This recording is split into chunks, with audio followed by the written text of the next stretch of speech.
Здравейте, драги хора, които също като мен търсите метални предмети с метал детектор. Искам да поговорим малко за това, да информирам хората, кое е позволено, кое не е позволено, това, което аз знам. Значи аз търся от 2013 съм си взел метал детектор, което ще е 11 години вече към този момент. Какво аз знам, съм чел в интернет, съм се информирал и така нататък, къде може да се използва, къде не може. Шумът някакви работи тук край мене, все пак сме на разходка в гората. Така, значи не е забранено да използвате метал детектор, да имате, свободно се продават, не се изисква никакво разрешително, нищо, купувате си го съвсем свободно. Така, къде може да го използвате? В закона пише, че е забранено в археологически обект, природни паркове. Да, и това е. Значи, нота бене за археологическите обекти. Кое е археологически обект, кое не е. Доколкото знам, има някаква карта на археологическите обекти в България, която не се оповестява публично, с цел те да се съхранят, запазят, да не се юрнат всички иманяри там да търсят, да ги разрушат. Нали, аз съм съгласен, че некомпетентни хора нямат работа там, рушат. Колко пещери са взривени в България не е истина. И колко фосили са чупят и се мислят за тапи. Членувам в някакви групи във Фейсбук и виждам. Така, да не се отклонявам, значи те я крият тая карта де факто, не всеки има достъп до нея, не е официално оповестена, ти няма как да разбереш това официално води ли са археологически обекти или не. Така че гледайте да не попаднете на такова място. Сега ясно е, че могилите са археологически, би трябвало да е ясно за повечето нормално средно интелигентни хора. Могилите са археологически обекти. Ако знаете, че там е древен град, древно селище, крепост, кале, твърдина му казват някъде, градище, това са 100% археологически обекти. Аз живея в Несебър. Несебър е археологически обект, както и Созопол. Древна Варна, Одесо, Сердика могат да минат, нали, за такива Хисария, там всички Нове, всички такива древни селища. Но има и малки, които са край градовете, разни няколко сгради, сега даже може да са в гори, в ниви, да са орът в момента, също може да са регистрирани, вие няма как да знаете. Тръгвате си из полето, по принцип може да си търсите, ако не е сята нивата, нали, сега ясно и кое е сята, що не може да търсите, ако е моята аз нива и ми тъпчете и ми правите там дупки. Така, всъщност може да ходите, да си търсите. Ако не знаете, че там е имало нещо древно, живот, по-ранните епохи и така нататък, и се надявате наистина да не е археологически обект официално, защото тогава може да имате проблеми. Обаче другото, което има едно но. Четах и доколкото знам, ако има видими следи от древен живот, може да мине за археологически обект. Дори официално да не е регистрирано, ако дойде полицая в Ани там за ръката, на една нива, където има керамика, която не е съвременна, стар кирпич, древна съдова и каквато ще да е там керамика, някакви стари зидови следи от такива стари неща, това автоматично минава за археологически обект. Дори да не е официално регистрирано към момента като такъв. Значи следователно, може да отидете да си търсите някъде, информирате се, да не е крепост, да не е могила, там да не е било нещо такова, поле, гора, където си искате. Ако няма керамика, би трябвало да може да търсите. Ако не е природен парк, засята нива и така нататък. Сега по нивите, те са частна собственост, в Англия се иска разрешително, тук не знам някой да ходи да иска, аз според мен Дори да съм собственик, ако не ми е засята нивата, не виждам какъв е проблема. Ние даже няколко пъти съм ходил по разни ниви и така. Хората даже вадят големи железа, някои придават за скрап. Една гума на трактор, да не ви приказвам колко струва. Тъй, че в този голям плуг желязо ламеш, дете е останал щупен там през годините от предни уранита, може да разреже гумата, така че е хубаво това нещо да се изкара от нивата и за самия собственик. И така. В Англия се регистрират, аз съм бил в Англия, работил съм там, взех си детектора там, ходих по плажа, както и тук ходя по плажа, който следи канала знае. Аз по принцип се занимавам с плажно търсене, не с някакво друго. Единични са случаите, дето съм ходил по някоя поляна и копаеш само капачки, както и да е. Има хора, които това им е тръпка. Легенди и така нататък. Надяват се хората, но закона тук е, че ти всъщност, който и да намериш, до една седмица трябва да го предадеш в музея, ако има белези на културно-историческа ценност. По смисъла на нашия закон да е по-старо от 200 години. Ти трябва да го предадеш в музея. Имаш срок една седмица. И аз имам документи в сака, аз съм член на федерацията, имам разпечатани бланки, ако някога намеря нещо такова, дай Боже, мен ще ми е много интересно. Искам да заснема клип, даже как се предава в музея, как трябва да се направи. И така, другото, което е, в закона пише, че незнанието не възпасява от отговорност. Вие продължавате да си носите наказателна отговорност, дори да не знаете, че дадено нещо е археологически обект, че сте нямали право там да търсите. Това не омаловажава факта и не е смекчаващо вината обстоятелство. По принцип, не знам, аз съм слушал, чел съм там, за всеки различно, до 5-6 години затвор може да са, зависи нали точно за какво, как, в каква ситуация, дали имате нещо у вас. По принцип могат да във фанат, да въвидат някъде, да дойдат да ви направят у вас такова притърсване у вас и ако намерят нещо, тогава лошо. Нали?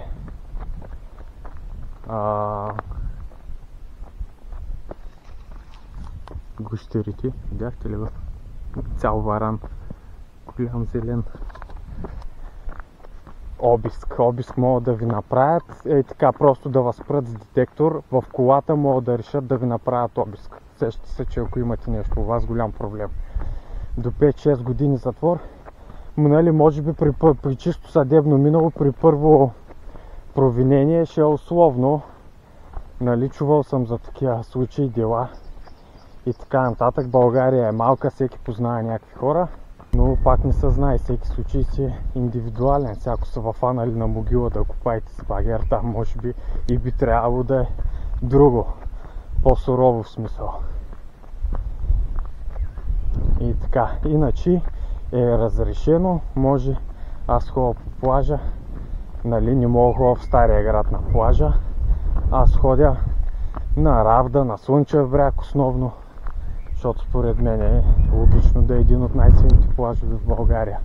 Там по смисъла на закона също, ако намерите някаква ценна вещ, която не е ваша, ако ще е портфел да намерите, какво ще да е в закона, пише, трябва да отидете в полицията, да я предадете и ако до един месец никой не го потърси това нещо, отидете, разписвате се и то се остава за вас.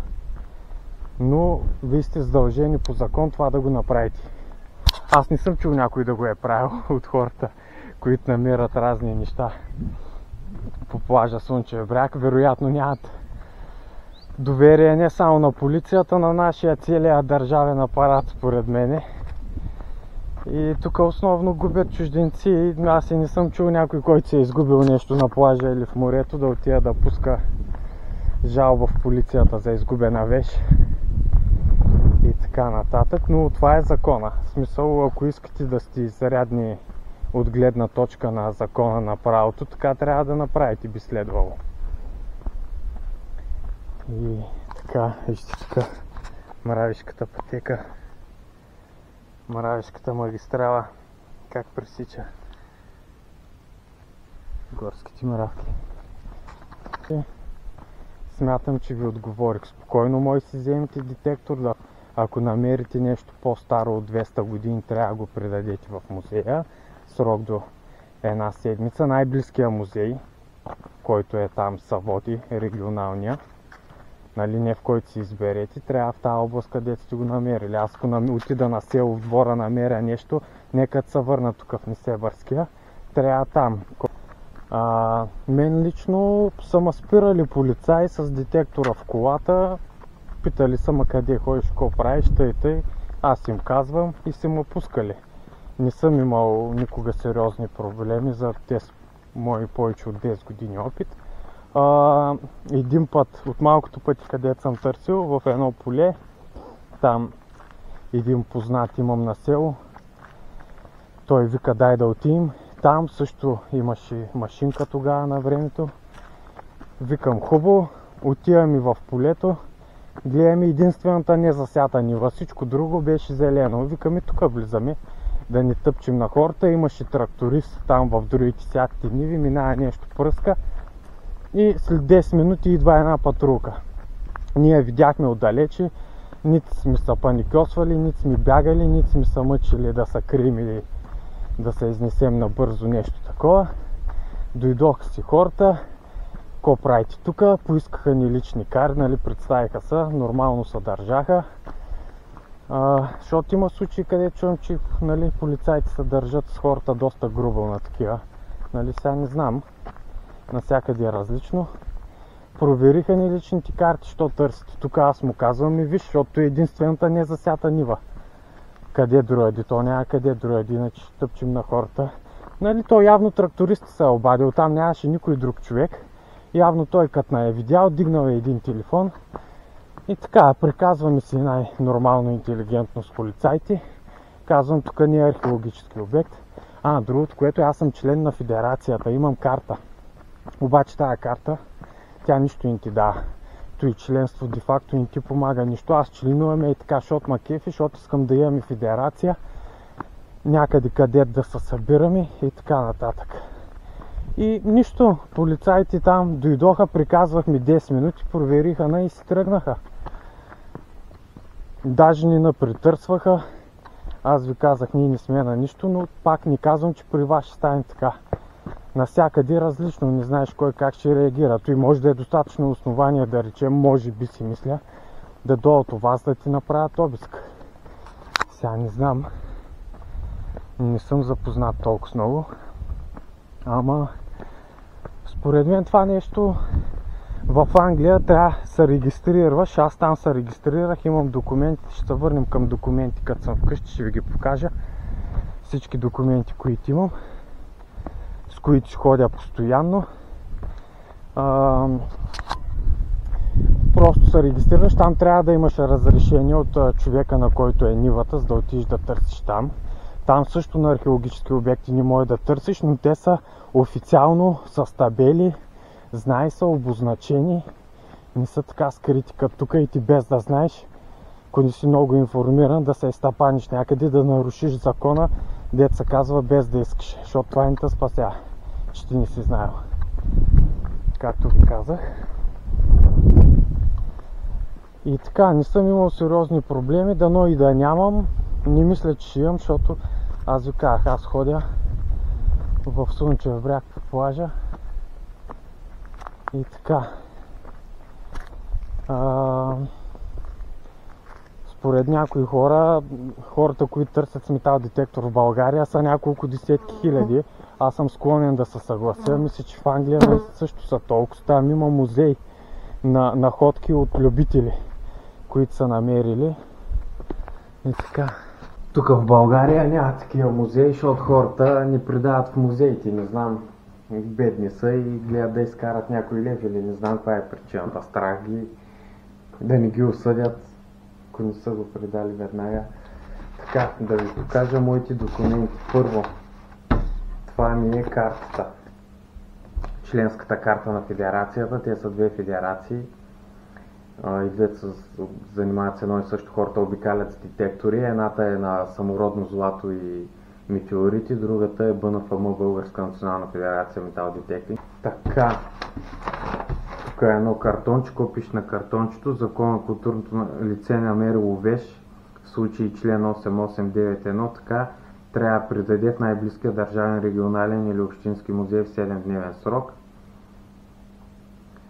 Така, тук пише нещо, не знам доколко е актуално, че за закона за собствеността, заровените в земята, зазидани или скрити по друг начин вещи, собствено на които не може да бъде открито, стават собственост на държавата.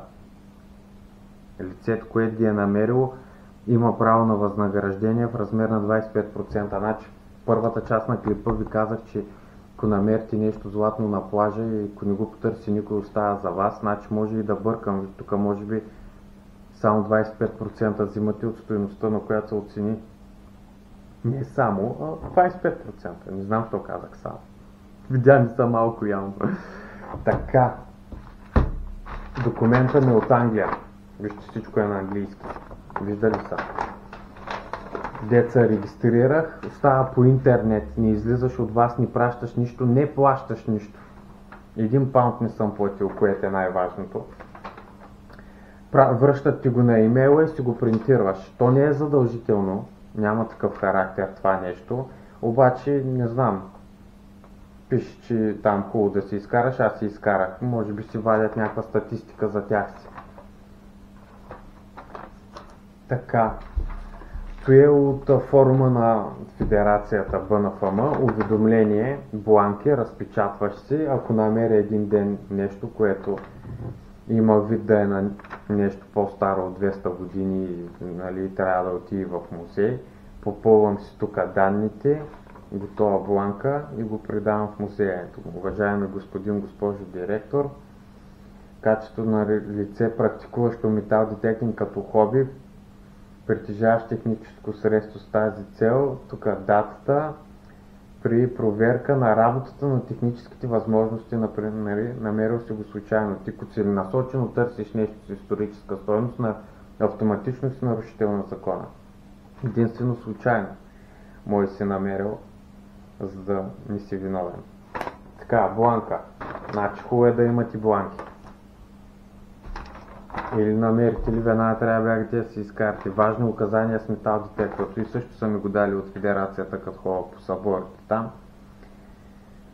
Вижте как започват. Поради големите неясноти и противоречия в закона за културното наследство. Така, заявление. Подайте заявление в Министерството на културата за използване на метал детектор. Аз съм подал, ще ви кажа там с 2-3 думи по-накратко. Така. Еми го заявлението. Значи аз съм подал искане за разрешителство към Министерството на културата да използвам метал детектор. Там по закон могат да го използват само археолози на археологически обект. Значи на археологически обект даже археолози ти кандидатстват за това разрешително. Де факто без разрешително и те нямат право даже там да работят. Нали, да не са отишли на частно в извънработно време. Така, и тук всъщност те ми отказват, защото аз декларирам, че ще го използвам само за хоби и някакво на археологически обекти. И те ми отговарят: уважаеми господин Дарабъра, ето тук дето съм го пращал, обратна разписка, защото го пратих с конт. Така, издирването на разкопки, движими и недвижими материални следи човешка дейност от минали епохи, намиращи се в открити земни пластове на тяхната повърхност, суша или под вода, се извършва задължителна регистрация на специални изисквани само за извършване на теренни археологически проучвания и за друга специална дейност и изрична предвидена в нормативния акт. За тях се изисква задължителна регистрация. Заявеното от вас специално техническо средство не подлежи на регистрация по смисъла на закона ДРБР с цел за използване така. Не подлежа на регистрация, понеже изрично казвам, че ще го използвам за хоби, няма да извършвам археологически теренни проучвания на археологически обекти или друга специализирана дейност. Затова не подлежа на регистрация. Нали? Но аз все пак съм подал. Общо взето това нещо ви казах, не възпасява нито картата. Тя е така, искам да имам карта, да се ходи на събори. Ако решат да се заедат, могат да се заедат откъде го имат и то с апарат, че не сте го откраднали, присвоили незаконно и така нататък. Имам фактура с моите данни, че съм си го купил. И общо взето това е. Значи имам уведомление, ако намеря нещо, доказателство за произход, тук указания за работа от нашата федерация, регистрация английската, за никакъв чек не ми трябва, да имам да показвам някой, ако ме задърпа, ако му е интересно, и искане за регистрация с отказ. Това имам аз, с това обикалям. Може да бъркам някъде, аз не съм учил наказателно право или каквото и да е друго право. Пишете долу в коментарите, ако не сте съгласни, да не е сега да объркам някой, да ми стане съвестно, някой да каже един в интернета и ми направи. Заради тебе ме арестуваха, писаха ми акт или нещо такова. То е какво съм чул, недочул за тези години, с които се занимавам с метал детектор. Чел съм в интернет. Интернет не е достоверен източник, както всеки един от вас знае там. Кой го е написал, той откъде го знае, чул ли го е, сигурен ли е, не е ли. Това е през годините аз, каквото съм чул, каквито изводи съм си направил, защото виждам, че много хора не знаят, много хора питат. Виждате, че закона не е съвсем ясен, особено с археологическите обекти, кое не е. Затова хората се крият, не търсят край пътя, страх ги е да не да спре някой да им прави проблем, да тръгне да им пише акт, да имат някакви други проблеми. Така си мисля аз. Виждам масово хората питат, има неяснота, не ги знам те търсят ли вече или искат да се занимават с това хоби и затова питат. Това е полезно хоби, вместо да пушти треви, да се опиянчват хората, а и това вече не е толкова модерно, младите, всеки третия зарибен към хазарта.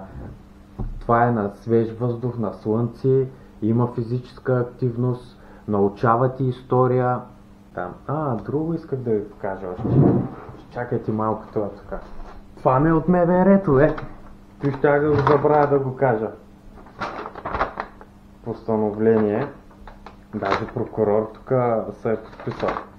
Значи, не съм имал аз проблеми, аз ги викнах. Сега ще ви разкажа историята. Отивам аз тук на плажа, на Слънчев бряг, с детектора, посред бял ден, с копа.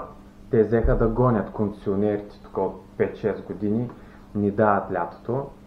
Само техните спасители ходят вечер, дед бачкат за тях, както и да е. И идват естествено сотаджиите, охраните на плажа и ми казват не може. И аз казвам чайте малко, нали сега аз няма да ходя по сухия пясък, да ви правя дупки, да ми се оправдаят, че хората падат и чупат глезените в моите дупки, защото не съм ги заравил. Заравяйте си дупките. Викам аз ще влизам във водата. Вие викам сте взели на концесия плажа. Нищо не може ми кажете. Обаче ми казаха, смисъл продължиха да ни ме пускат, спорим там. Разправям се 15 минути, зея се повишава тон. Аз казвам по закон, всеки гражданин има равен достъп на плажа, той е на всички, той е държавен. Не може да ми отказвате като гражданин на тая държава достъп до плажа. Не ме пускат. И аз дигнах един телефон и на 112.